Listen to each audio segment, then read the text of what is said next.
آپ نے انہیں غیر بدعتی کہا، اگر ہمیں آپ نے بدعتی اس معنی پر کہا کہ ہم عرس کرنے والے، 11ویں شریف کرنے والے لوگ، میلاد پڑھنے والے لوگ، اس لیے ہم بدعتیوں کو غیر بدعتی ہیں۔ اب لیجیے، حضرت شیخ محقق شاہ عبدالحق محدث دہلوی رحمۃ اللہ تعالی علیہ بر صغیر کے عظیم محدث ہیں۔ تمام علماء دیوبند کی سند حدیث شیخ محقق شاہ عبدالحق محدث دہلوی سے ملتی۔ ایک بات، حضرت شاہ ولی اللہ محدث دہلوی، یہ دوسری سند۔ اگر دیوبندی کی یا وہابی کی سند اگر شیخ محقق سے نہ ملے تو شاہ ولی اللہ محدث دہلوی سے ضرور ملتی۔ یہ کون نہیں جانتا کہ شاہ ولی اللہ محدث دہلوی کے والد تھے حضرت شاہ عبد الرحیم صاحب۔ شاہ ولی اللہ محدث دہلوی کے صاحبزادے تھے حضرت علامہ شاہ عبد العزیز محدث دہلوی۔ اگر بدعت کی تعریف آپ کے نزدیک یہی ہے کہ میلاد و صلاۃ و سلام، اب سنیے شاہ ولی اللہ محدث دہلوی رحمۃ اللہ تعالی کی در سمین فی مبشرات نبیل امین کا مطالعہ کیجیے۔ شاہ ولی اللہ لکھتے ہیں کہ میرے والد ماجد ہر سال محفل میلاد کیا کرتے تھے 12 ربیع الاول کو۔ ایک مرتبہ جب 12 ربیع الاول آئی تو میرے والد ماجد کا پیسے نہ تھے، کیونکہ بہت زیادہ طعام اور کھانا وغیرہ پکتا، بڑا نہایتی اہتمام انصرام و احتشام کے ساتھ محفل میلاد ہوتا۔ شاہ ولی اللہ کہتے ہیں کہ میرے والد ماجد نے چند ٹکوں کے چنے منگا لی اور محفل میلاد ہوا، اور محفل ہنار ہونے کے بعد میں انہی چنوں کو بطور تبرک محفل میں تقسیم کر دیا گیا۔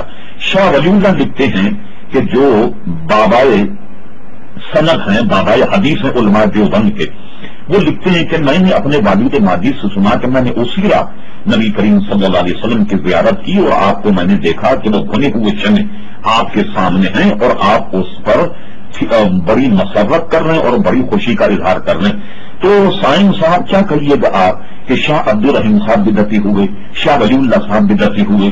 یہ بتائیے کہ علماء دیوبند کی سند میں اگر یہ بدعتی آ جائیں تو ان کی سند کا کیا بنے گا؟ یہ جواب آپ کے ذمہ ہے۔ آئیے اگر آپ کے علماء دیوبند کی سند میں حضرت شیخ محقق شاہ عبدالحق محدث دہلوی رحمۃ اللہ علیہ ہیں تو آپ اٹھا کر کے دیکھیے اخبار الاخیار کراچی کی چھپی ہوئی۔ کہتے ہیں کہ جادو وہ ہے جو سر چڑھ کر کے بولے، ایک اور یہ ہے کہ گواہی وہ ہے کہ جو دشمن بھی گواہی دے۔ کراچی کے مشہور دو وہابی مولوی سبحان محمود صاحب اور ایک مولوی محمد فاضل صاحب ہیں شیخ محقق شاہ عبدالحق محدث دہلوی کی کتاب اخبار الاخیار کا اردو میں ترجمہ کیا۔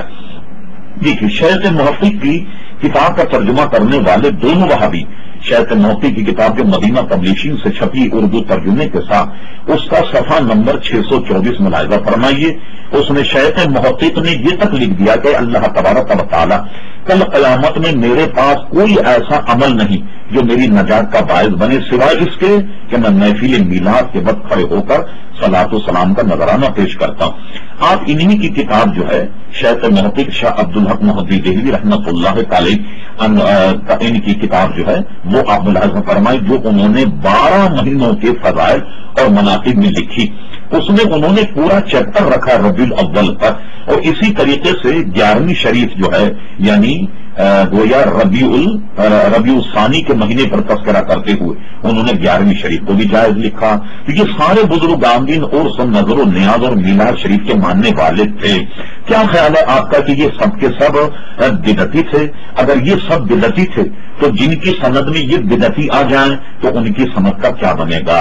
اس سے اندازہ ہوگا کہ علماء دیوبند کو تو حدیث بیان کرنے کا حق ہی نہیں کہ جن کی سند میں کوئی بدعتی آ جائے۔